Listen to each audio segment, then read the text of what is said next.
Welcome back to Old School Sports and our OOTP 23 playthrough of the Pittsburgh Pirates. We are about midway through the 2045 season. The Pirates are in second place in the NL Central, half a game behind the Brewers, 2.5 games ahead of the Cardinals. Been a solid season so far for the Pirates, starting to get more fans in the seats recently, which is positive. We do have about $5 million to bring on some salary to help us as we approach the trade deadline this month. Going to be finding out the all-star teams shortly. We'll find out whether or not we got the international free agent amateur we made an offer to earlier today. Oscar Serra, the best pitcher on the market in our view.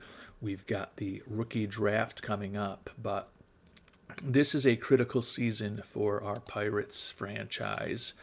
We are in the 8th year of being GM and manager. Actually, we're not really manager. We're just GM of the team. We've made the playoffs in 5 of our 7 years, but we've never progressed further than a National League Championship Series. So we made some changes this past offseason that thus far have worked out decently. Sal Valadez, young starter, having a fantastic year, has been the NL Rookie of the Month each of the last 2 months. He's been a nice addition to the team, filling in for Tony Santana, who we traded away before the season started. And then we brought on a new first baseman, Vinny Tomei, second baseman, Bobby Guzman, and third baseman, Willie Madrano, who have all contributed in various ways.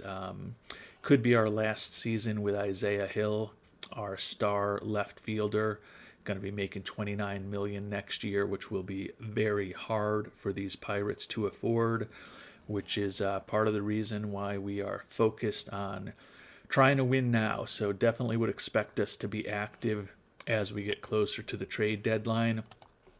Taking a look at how the team is doing, we are 10th in the NL in runs scored, but we are first in runs allowed.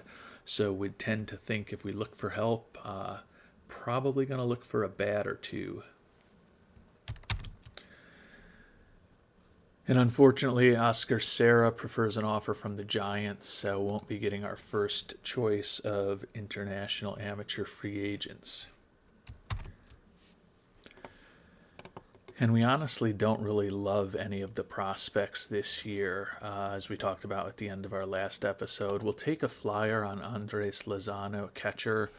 Best case scenario for this guy to me, though, is kind of a decent backup catcher. A little bit above average defensively, maybe can hold his own at the major league level with his bat, but he is durable and he is a left-handed bat, so I don't know that we're even going to make a full offer to him, at least to start. He says he's only looking for $2.24 million. We'll offer him $2.5 million. If we can sign him for a decent amount, we'll do it, but this could end up being one of those few years where we don't make a $5 million offer to a second player, and if we don't get Lozano, maybe we just moved on and saved the money. And I hate to do anything that will make old man Nutting happy, but I just don't know that spending $5 million on any of these guys that are available is the best use of his dollars. And we actually did get Lozano signed for that $2.5 million, so we actually have money left to try to sign other players. I guess there's an argument if we can get somebody for not all that much money, maybe bring him into our system. Not sure exactly who's left at this point. Not a ton. You can see most everybody has been signed. John Riquizzo, we think he's got half-star potential. Not that exciting. Among the batters, just Bobby Colon, 16-year-old out of the Dominican. He doesn't really have the glove to be an infielder. Looks like he could have a decent major league bat if everything works out. Not really the glove to be an outfielder either, though. This guy is a DH or a first baseman without a really great bat. Now, it always can't hurt to get another lottery ticket in case he's better than we think. OSA really likes him a lot, and obviously we only have average intel on him. He's got an offer that we can't beat anyway, so that is fine. So we were done for the season with international amateur free agents, and we saved about $2.5 million compared to what we had budgeted. Actually, we saved exactly $2.5 million compared to what we had budgeted. So hopefully that will help the bottom line when we get to the end of this season, and maybe result in a little bit extra in our budget next year. We'll see. First, though, or next, though, let's check out how many All-Stars the Pirates are going to have this year. Not a shock that our ace, Luis Longoria, 11-3 with a 2.16 ERA, 149 strikeouts in 112 and a third innings, gets the nod. Reliever Greg Gaylord, who was the reliever of the year in the NL last year, All-Star this year, 2.61 ERA, 42 strikeouts over 31 innings, 2-0 record, and 3 saves. And reliever Mike Wright, is that his first All-Star appearance? Yes, it is. Picked him up in a trade with Detroit. Been with us for a little over a year now. And Mike Wright is a first-time All-Star, 2-3 record with 2 saves, a glittering 1.77 ERA with 65 strikeouts over 56 innings. So 3 pitchers make the All-Star team for our excellent Pittsburgh pitching staff. Turning to the outfield, or the position players, our only All-Star is in the outfield. Isaiah Hill with his 7th All-Star award in 7 seasons. Heaven for him, a down year, but 88 games into the season in mid-July, still hitting .265 with 23 homers and 60 runs driven in. So good to see him back in the All-Star game. This would have been his first year that he would have been available as a free agent had we not signed him to that extension. So at the very least, we got 1 more year out of him by signing him to that extension long ago.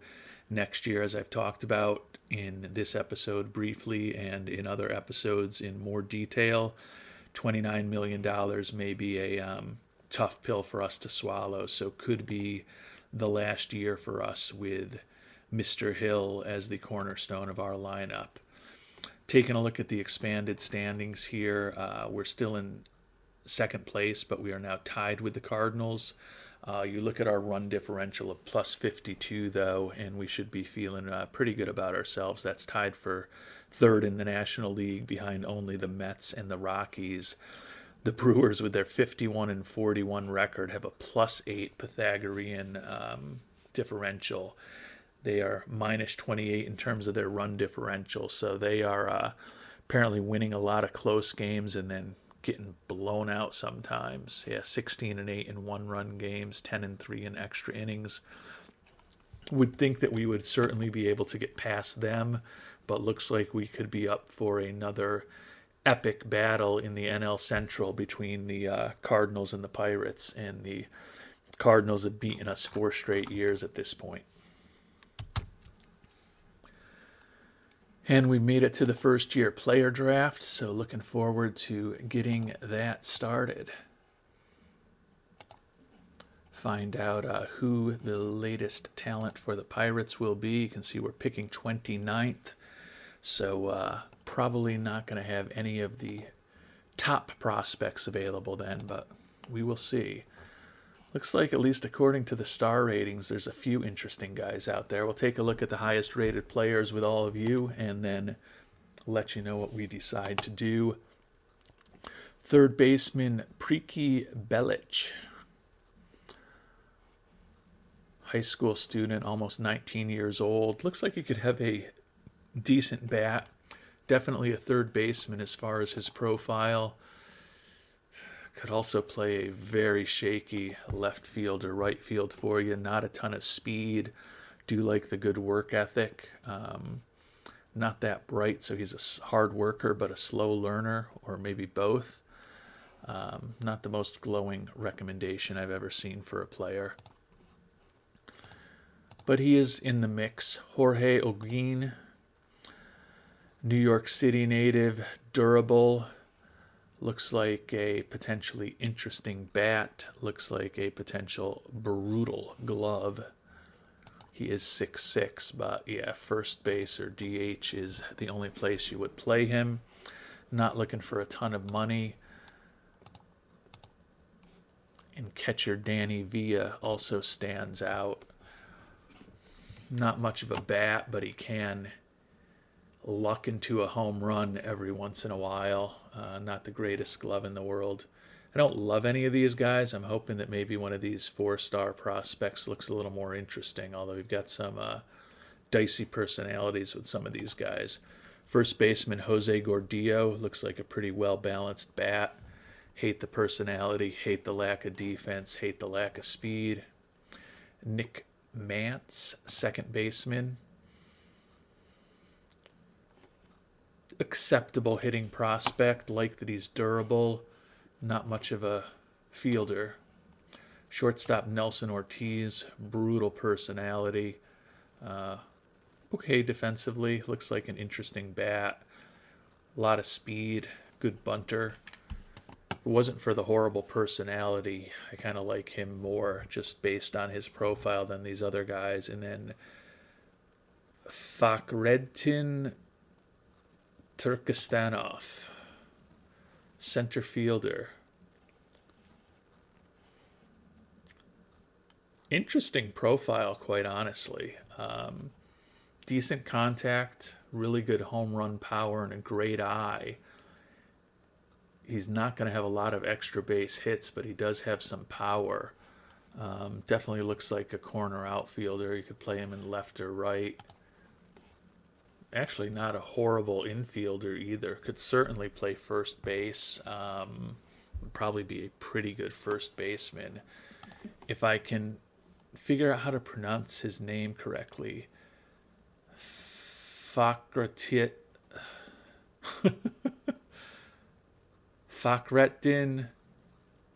Turkstanov.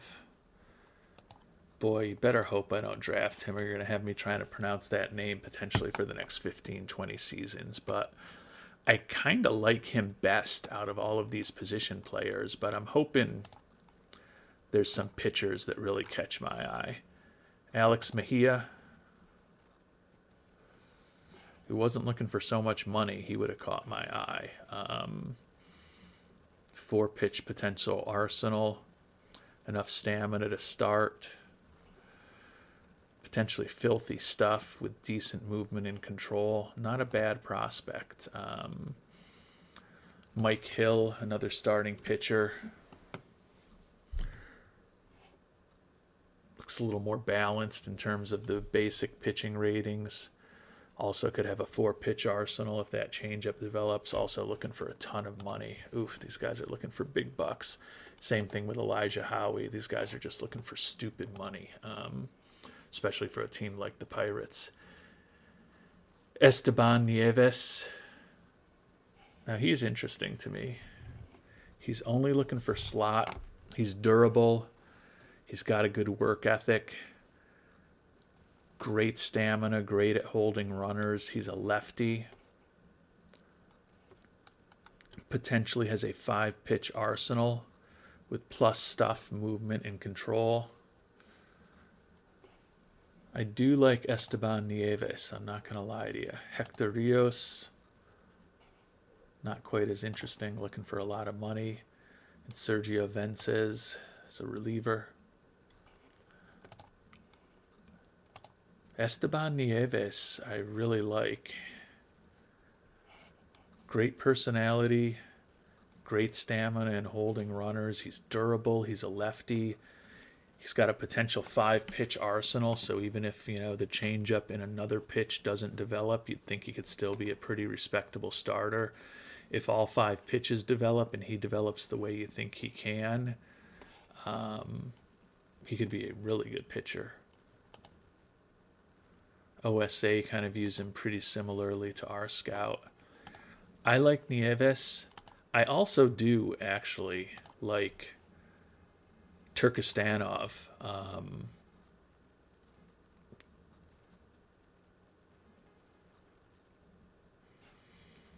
That home run power with a guy who's going to be walking in, 15% of his at-bats or some kind, probably more than that. 15%, 20% of his plate appearances is a very interesting player.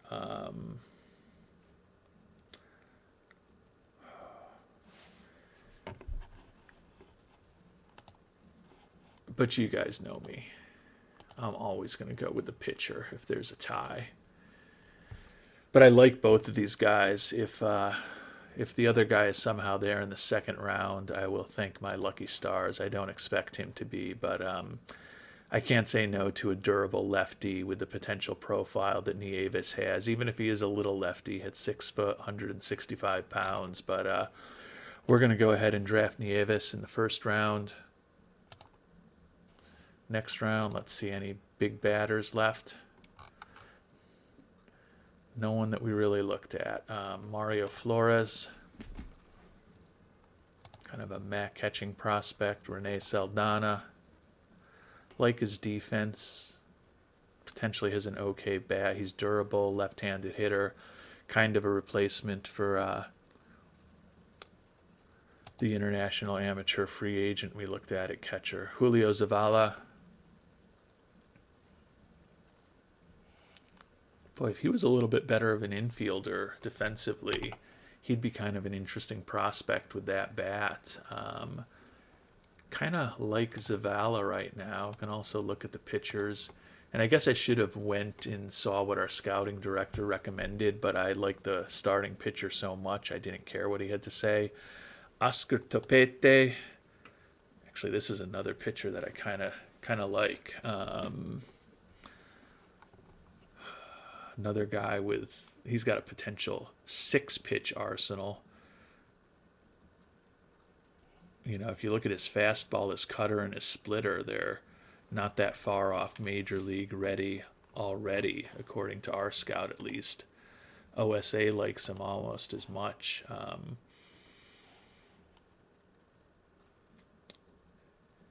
From Youngstown, Ohio, went to high school in Pennsylvania, could end up being a pretty popular guy in Pittsburgh. I like Tapete, but I also like Mr. Zavala. See what the scouting director recommends. Ooh, interesting. He says Zavala. So I do like this guy. The issue is he can kind of play any position in the infield, but you don't feel great defensively about him anywhere. Same thing in the outfield. He could really play any outfield position. He does have enough speed that good gap power should result in some extra base hits, plus contact and home run power potentially. I like him, but I also like my pitchers.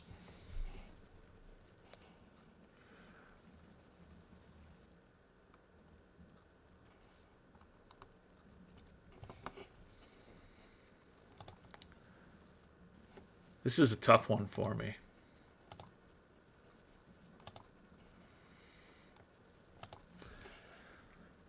I mean, I said I'd love Zavala if his glove was a little better, but honestly, if his glove was a little better across the board, he probably wouldn't be available here at the end of the second round either.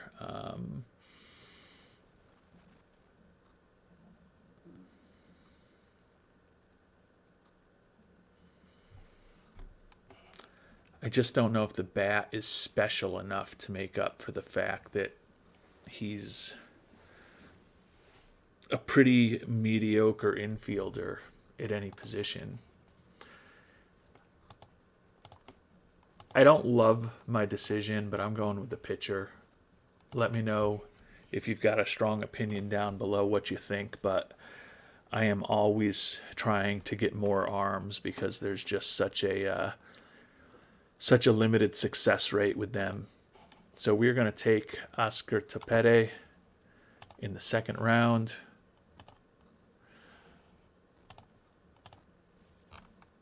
And Zavala, oh, I was going to say we haven't gone up to our pick yet, or have we? Yeah, I simmed to my pick and Zavala is still there. Oh, this worked out perfect. I'm assuming he would still be the scouting director's recommendation. Yes, Julio Zavala.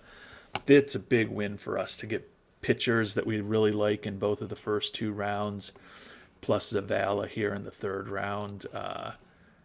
Not even going to mess around.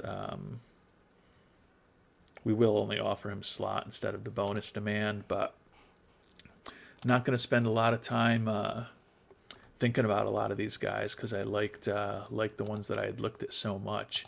Are getting to the point now where probably need to do a quick look at just batting and pitching potential, see if there's anyone who really stands out.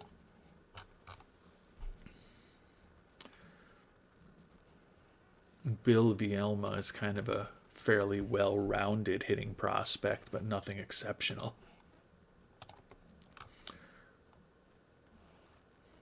Guess you could say the same thing about Jerry Hiley. Decent prospect, not yet 18 years old.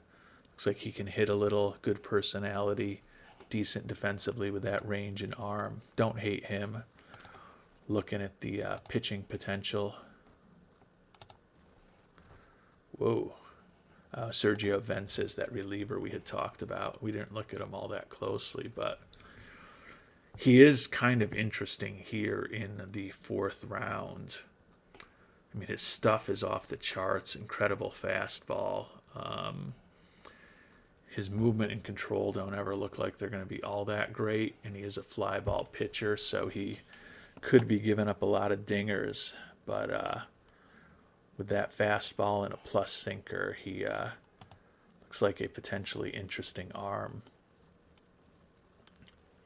Eric Lockwood is a starting pitching prospect that looks kind of interesting too. Potentially plus stuff, plus movement, acceptable control, potentially a 5-pitch arsenal. Doesn't have a ton of stamina, but enough that he could start.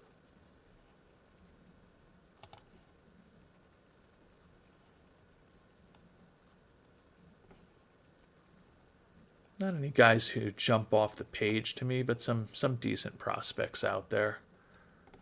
See what the scouting director recommends. Yurik Odoyevsky. Not a bad prospect. 3-pitch starting pitcher. I don't hate him for the fourth round. But I'll free you all from my musings and do a little work on figuring out who to take without walking you through it step by step, and let you know what I decide here in round number 4. And we're going to take a shot on another pitcher, Jose Mendez. Looks like he could be a decent major league starter if he fully develops. Does have a strong work ethic. Potentially a 5-pitch arsenal, although it seems unlikely that the slider and the knuckle curve are going to be all that great. But if those are 4th and 5th kind of out pitches, could still be an interesting player. So we'll roll the dice on another pitcher here in the 4th round.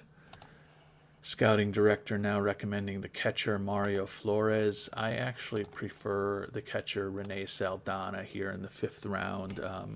Good work ethic. Looks like he could be respectable defensively. Durable, left-handed hitter.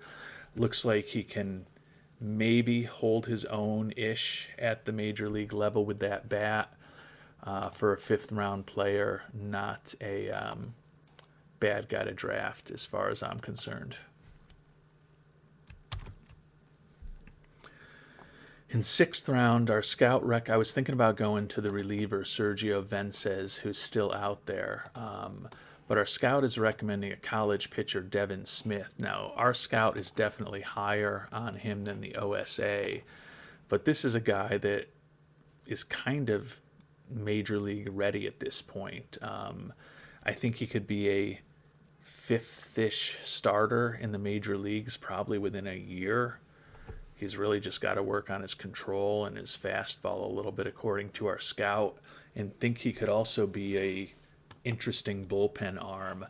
For a sixth-round pick, I think a guy like him is a good way to go. Moving on to the seventh round, and Vences is still there. I'd say in the seventh round, what's he looking for in terms of a contract slot? So, I mean, seventh round.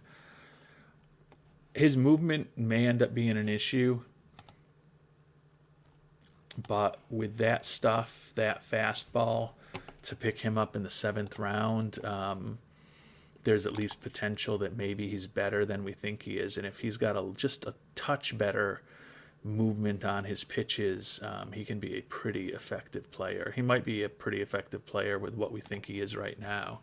So we're going to pick him in the seventh, move on to the eighth, and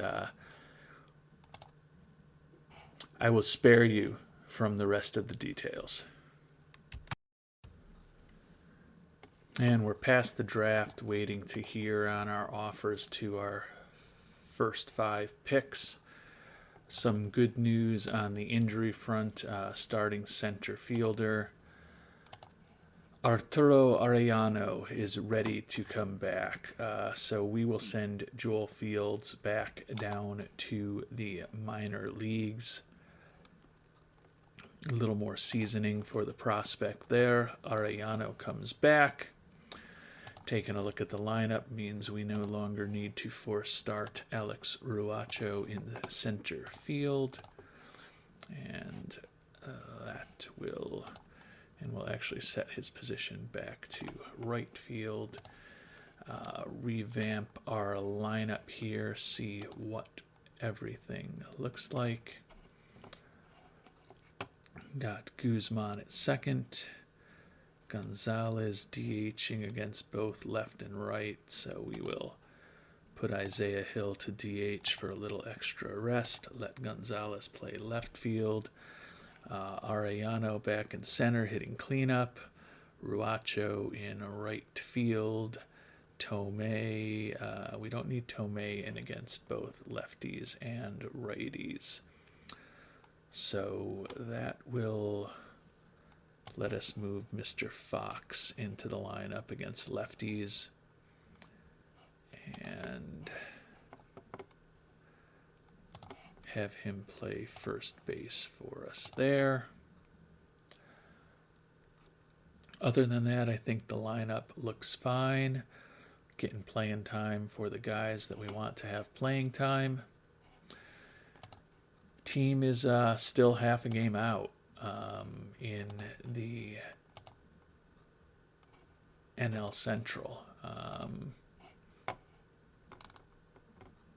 Could be because we haven't played a game since the last time we checked in, because we were just coming off of the All-Star break. So find out what happens against Colorado, a team that is leading in the NL West and a team that eliminated us in the playoffs last year. We've got 4 in a row against Colorado to start off the second half of the year, and then we go host our old team in Kansas City, so it should be an interesting week. And it's been kind of a rough stretch for the Royals. We lost 3 out of 4 at home against Colorado, or for the Pirates. Rough stretch for the Pirates. That's who I'm playing now, not the Royals. Lost 3 out of 4 at home against Colorado, like I said. Split with the Royals, and we've split so far with Baltimore on the road. Got the last game of that series today. We do have some more good news, though, in that Luis Flores, first baseman, ready to come back, which means that it's probably time to try to send Tony Rendon down again. We have to waive and DFA him. I think he still may have a role with us down the road in the future, but it's not right now. So bringing Flores back onto the team is definitely going to mean that Ethan Fox certainly loses some playing time. I think it's possible that either Gonzalez or Ruacho will also. We'll see what manager Jan Vasquez wants to do, and then modify the lineup as need be. Actually, he just wants to get Vinny Tomei out of the lineup, which I can kind of understand. I thought he was going to be a real helpful bat for us, particularly against right-handed pitching, but his speed is just so shot that he's just doesn't have the ability to leg out many hits. Kind of shocked he's got 20 doubles, but only 5 home runs and 254 at-bats, hitting just 220. At this point, I can't argue with that. We've got a big enough sample size that I don't want to force it. Hopefully Tomei can be a very expensive pinch hitter for us off the bench at this point. But I'm kind of done starting the guy. He started 65 games this year. He's hitting 220 with 5 homers and 254 at-bats. As much as I want to look at his batting ratings and say there's something there, you look at his performances over the past few seasons, and it just seems like the guy can't hit anymore. So for the time being, he's going to be an expensive pinch hitter for us. We're also getting close to the time, though, where we're going to want to really delve in deep on who's available on the trade block and through other means. And, if we could move on from Tomei, that might be an option. Another guy that we might need to move on from eventually is Mario Quiroz, our catcher. My brain is not working well tonight. He's still hitting 283 this year, so there's no immediate reason to replace him with Chris Rodriguez. I mean, I think Rodriguez is the long-term answer as our backup catcher or maybe our starter. But he's hitting just 214 in AAA. He's still got some development to do as far as his home run power. Interesting that we only have an average scouting accuracy on him at this point. That's kind of odd. So maybe we need to do a little scouting, and I'll set that up now, and we'll go ahead and we'll request scouting reports on the 26-man roster as well as all of AAA right now.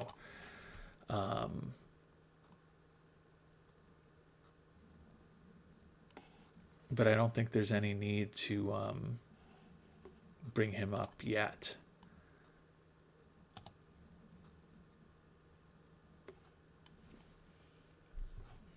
Take a quick look at the pitching. Gayona's ERA, he's obviously gotten roughed up in his 2 starts because his ERA has gone from 1 and change in 7+ innings to 9 on the season. So these have got to be 2 brutal starts in a row by Omar Gayona. Yeah. 2 innings pitched and 6 earned runs, 5 innings pitched and 7 earned runs. So Gayona has not been good so far. Give him a little more of a shot. Hopefully Bin Daoud settles down a little bit in the bullpen, but we've got money to bring on contracts now, and we're trying to not just make the playoffs, but win it all this year. And you can see we have slumped a little bit recently, as I talked about. 3 games behind both the Cardinals and the Brewers in the division, and we're half a game out of a wild card at this point. So definitely going to be important for us to figure out some way to help this roster through the trade market. And we've got a trade together that lets us, after 8 seasons, move on from Omar Gayona. which will be hard to do because he is a fan favorite. So we're going to take a hit in the popularity by moving on from him. But he's a free agent after this year. He's not looking for anything crazy, $1.7 million. But if we trade him and Carlito Rivera, who's a decent prospect, but hasn't done much in rookie ball, not even 20 years old yet. Excellent defensively, has some speed. Question is just going to be whether he hits enough to be an everyday center fielder in the major leagues. But Alex Rojas, the Blue Jays are looking to dump his salary. He is an Ironman, 36-year-old pitcher, making a ton of money the next couple years. They recently traded for him, so the Dodgers are keeping a big chunk of his contract. We could get the Royals to keep another, or the Blue Jays to keep another chunk of Rojas' contract. So we could have him for the next 2 years at very limited money from our perspective. And think for a back end of the rotation starter, he's a big upgrade. He has not been that good for the last few years, but this is a player who won a Cy Young Award and a couple of All-Stars. I remember playing him in the playoffs when we were with the Royals back in the day, when he was a pretty effective pitcher for many years with Toronto.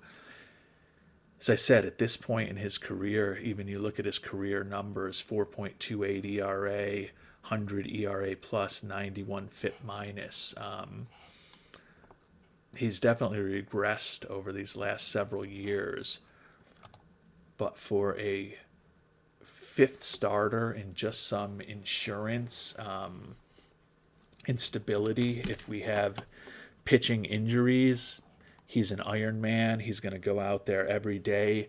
We've got a good defense behind him, so I think there's reason to think that maybe he can be more effective than he has been over the last couple of years. I just don't feel that we're giving up that much for him, and I think he is definitely a better pitcher to have as our number 5 starter as we are trying to make a push for the playoffs than Gaona. So we are going to go ahead and complete that trade. Fans unhappy we lost Gaona, but they are happy we brought on Rojas. When we take a look at everything all together, we actually picked up a point in fan interest, so we'll take it. Guess we can't assign Rendon yet. He hasn't cleared waivers, but we'll put Rojas up on the roster and see what Ian Vasquez wants to do. And he's actually going to slide Rojas in as our number 3 ahead of the rookie Valadez. That pushes Astorga to number 5. I think between Astorga and Bin Daoud and even guys like Mike Wright and potentially Jose Montoya, we can certainly piece together the back end of that rotation. But with the seasons we're getting from Longoria, Gonzalez, and Valadez, feel like we've got 3 really good starters potentially for the playoffs if we get there, and Rojas very well could be a 4th. As I said, I think he could perform more up to the stuff, movement, and control, which looks pretty solid that we think he has, with a good defense that I think we also have behind him. So I think that is one step in the right direction for us. And, you know, when, as I said, with the Dodgers having already kept a chunk of his contract and then the Blue Jays keeping another chunk, 95% of his contract is paid for at this point. So we've got him for this year and next year at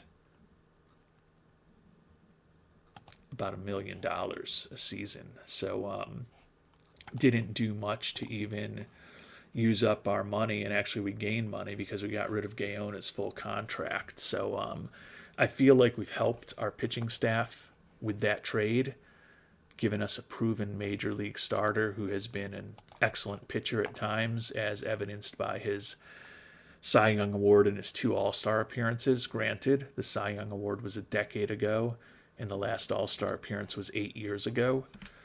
Not claiming that he's an ace right now, but I think he's definitely a better pitcher than Omar Gaona. So thank you for being a special lefty for us out of the bullpen and our 5th starter for most of this playthrough, Omar. But you are on to greener pastures, and we are on to hopefully a long run in the playoffs.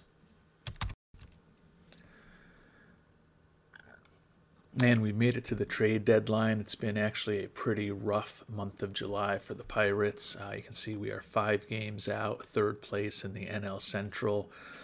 We do have the final wild card spot at this point, but only by a game over the Phillies. And then we've also got the Giants, Nationals, and Dodgers lurking within 5 games of us. So feel like we want to probably do something else that can help our chances. You know, when I look at the expanded standings, I still feel better about things. The Brewers finally do have a positive run differential, but we should be a lot better than them. But the Cardinals are now tied for second in the National League in terms of their run differential, so they are playing the way we kind of expected them to play. Still hope that we can compete with them for the division title, but I feel like we've probably got to make some changes to get there. You can see it's been a 10-13 July for us, so almost as bad a month as our 12-16 April after a solid month in May and a great month in June. Still 10th in the National League in runs scored at this point. We've slipped down to 3rd in runs allowed. Still have the best bullpen, but our starters' ERA has slipped back to 6th. Very good defense this year, which we like to see. And hopefully the addition of Rojas, who pitched brilliantly in his one start for us, will help stabilize that rotation a bit. So the question is, how can we help our lineup? An obvious thing to do would be to send Quiroz down and bring up Rodriguez. But Rodriguez just isn't hitting in AAA. I don't know why he's going to magically start raking if we bring him up to the majors, except maybe he won't be so angry about life, which could help. But, you know, if we look at our overall ratings of our guys down there, there's not an obvious guy who's going to help us. Joel Fields, I guess, I could argue that he's a potentially better bat than Vinny Tomei at this point, but he certainly didn't prove it when he was up this year. I mean, I guess unfortunately a 246 batting average with 3 home runs in 138 at-bats actually sadly is a better bat than what we have with Vinny Tomei at this point, because he's 214 with 5 homers and 266 at-bats. So I'd like to do something to improve from Tomei. Looking who's on the trading block, though, there's just not a lot there. I thought about reuniting with Jaquan Hinton, who we had at the end of the year a few seasons ago, the end of 2042. Did not do much for us. 223 batting average, 5 homers, and 139 at-bats. You can see he's continued to have pretty good power. Struggle to hit for a decent average, although he is bounced back to 255 this year. Issue is that Cleveland's looking for a decent amount for him. I mean, they want one of our starting players, one of our top prospects, or one of our really good young pitchers for him, and that just to me for a rental doesn't seem like a price that I am willing to pay for a guy who I don't even know that he's that much better. I can't imagine that they're going to have any interest in Vinny Tomei. If they would take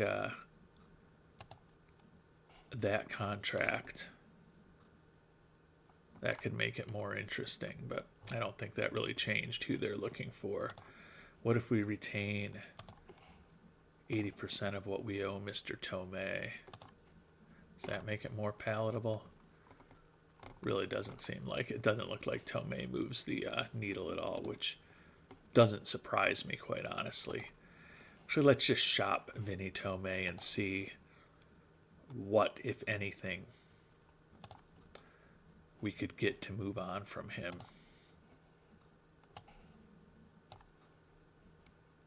Can't imagine we're going to get any prospects for him.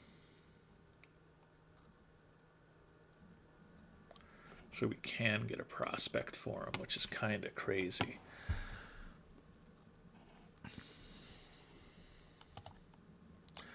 Angel Osorio isn't bad. If I knew there was a way that we could, well, there is a way that we could get Jaquan Hinton. We know what it would take. We just don't want to pay the price. But I know that we can trade away Tomei, so perhaps there's some prospects I can offer to the Indians for Hinton that would be intriguing to them. And I've got a deal with the Guardians to pick up Jaquan Hinton, and they'll actually give us a little cash also. On paper, Hinton doesn't look as good as Vinny Tomei does, and he's not as good defensively, but we're basically just looking for someone who can be an effective major league hitter at this point, particularly against right-handed batters. And Hinton is hitting .284 against right-handers this season with 25 home runs in 229 at-bats. That's pretty useful. We have to give up Alex Roa, who was a scouting discovery from about a year and a half ago. Could be a decent major league pitcher at some point. Not even 18 years old yet, so a lot of volatility around what he'll become. But I've never loved the personality of him. Says he's not receptive to instruction. He did have a .386 ERA in rookie ball this year as a 17-year-old, which is pretty impressive, and we brought him up last year when he was 16. He has a torn meniscus now, likely out for the year. But I don't think he's a big-time prospect. We're going to go ahead and complete the trade, bring on Jaquan Hinton, and we're going to dump Vinny Tomei. It's just not working. It was a bad decision by me. I thought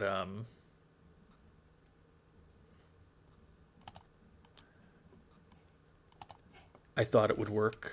I thought he could still hit against righties, and it just doesn't seem to be happening.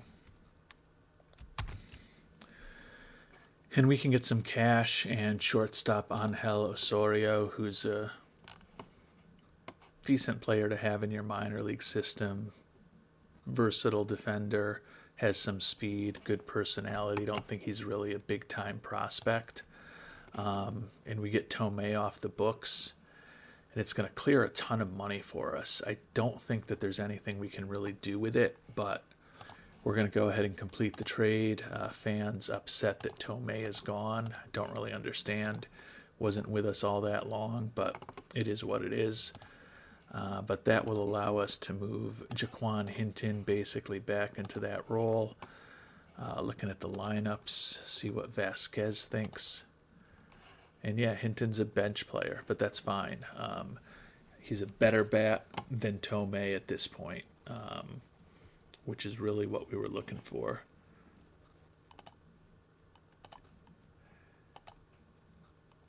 But now we find ourselves in a position where we're still at the trade deadline. I think we've made our pitching staff a little better.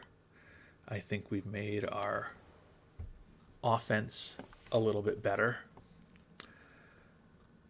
But we've got a ton of money that we can potentially use to bring on somebody.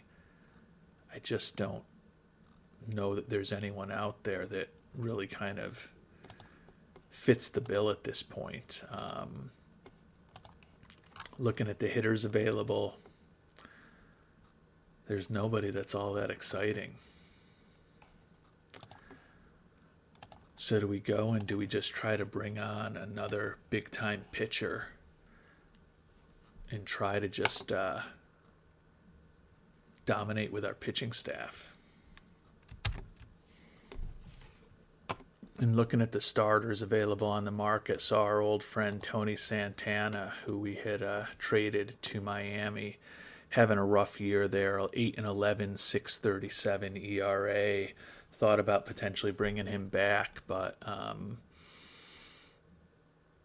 looks like he might just be done, which is kind of sad. Also thinking about Tony Ballesteros, 37-year-old, making a lot of money. He's fragile, not having a great year. I do like the movement. He's got a decent repertoire. Not great at holding on runners, but has been an average-ish kind of pitcher over the course of his career, but could help us. Mario Guzman, except for the lack of movement on his pitches, I really like. Now, he's wrecked physically and making a ton of money, having a pretty mediocre year, but this is a guy who's a 2-time Cy Young Award winner, 4-time All-Star, won a couple Gold Gloves, has been a well above average pitcher over the course of his career, even though he has given up a crazy amount of home runs. But if we could bring on either of those guys as our 5th starter, which would allow us to move potentially Astorga back to the pen, and then we would have to send down an Astorga or a Bin Daoud for the next month, which is fine. But we've got money to spend right now. And as I've talked about, this is kind of potentially our last run with Isaiah Hill. If we can add an arm that helps us, I think we've got to strongly consider it. And we can get Tony Ballesteros from Atlanta for basically nothing. They just want to get a prospect and mainly get him off the books, because the issue is that he does have a vesting option if he starts 25 games for $13.7 million next year. And he started 19 games right now. So the issue is we'll have to put him into our bullpen for a while, because we don't want that vesting option to vest. But then we could potentially use him as a 5th starter for 4 or 5 games down the stretch. I think we may do this trade. The thing is, I do really want to get another left-handed arm with the fact that we've moved on from Gaona. We've got Gonzalez in our rotation, and then just Wright and Robles right now as relievers.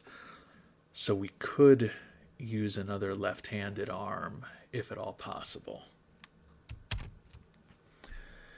And unfortunately, there's not really a lefty that works. We looked at even trying to reunite with Santana, but they were asking for a lot for him, and we don't want to get stuck with that contract back on our books for next year. So we are going to make the trade for Ballesteros. And it looks like, if I'm not interpreting that wrong,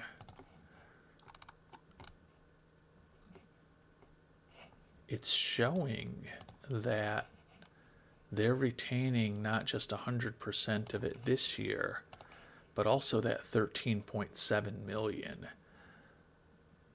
So if we could get him essentially for free for next year, that seems ridiculous. It would seem like they would be telling us not to start him, but I'm going to go ahead and complete that trade. Give us another pitcher. And unfortunately, it does mean that we're going to have to send Astorga or Bin Daoud down. And I guess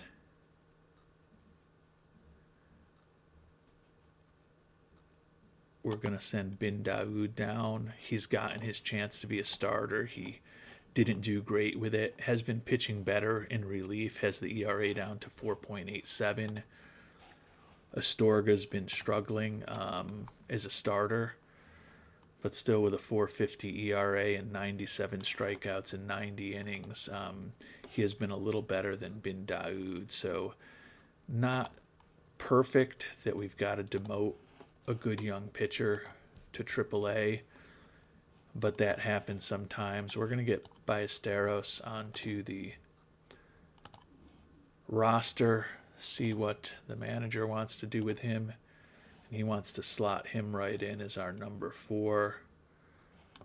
Move Astorga into the bullpen. The rookie Valadez is now our 5th starter, even though he's had a nice year.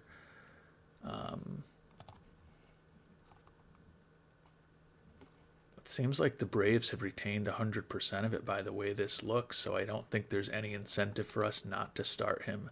I think that was a great deal for us. So we haven't gotten any game changers, but I think the additions of Rojas and Ballesteros give us a little bit better rotation than having Astorga and Omar Gaona in the rotation for a team that's trying to compete and win it this year. And then I think the move to bring on Jaquan Hinton for Vinny Tomei also upgraded us. And crazily, we've now got over $12 million available. Our payrolls dropped down to 29th in baseball. But I just don't think we need to spend this money on anything. There's just not anyone that interesting out there that's available. So we are going to go ahead and finish today. We've made the moves that we're going to make. We've got 2 months left in the season. If the season were to be over today,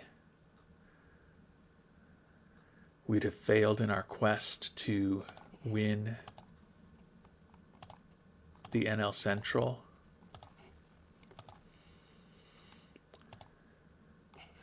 We'd have failed in our quest to get a home series for the playoffs.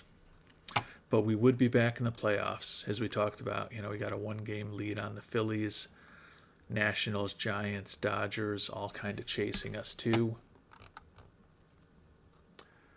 I don't think there's any reason that we shouldn't make the playoffs with this team. I wish there had been a player available at the trade deadline who was going to be a difference maker, but it just didn't seem like there was a dynamic, great superstar making $25 million a year that a team was looking to dump in the last year of his contract that we could use that money to bring on. Obviously, if there had been a second baseman or even a shortstop who fit that profile, that would have been an obvious addition for us to make, or even an all-star catcher. But there just wasn't that kind of player available on the trade block, and there wasn't really a player who fit the description who was going to be available through a trade who wasn't on the trade block either. So it's kind of weird that we're trying to win right now and we've got all this money that we haven't spent, but at the very least, we'll make that wonderful man, Robert Nutting, happy by spending less of his money this year. So we will find out how the pennant race goes in our next episode. It's going to be another nail biter to hopefully get this team into the playoffs. As I said, we're only a game up on being out of the playoffs at this point, so it's going to be quite a battle down the stretch. But I think the moves that we did make made us a better team on the margin, and hopefully will help us close the deal over the last 2 months of the season. And we'll find out how we do on that quest in our next episode. Until then, thanks so much for watching, and hope you have a great day.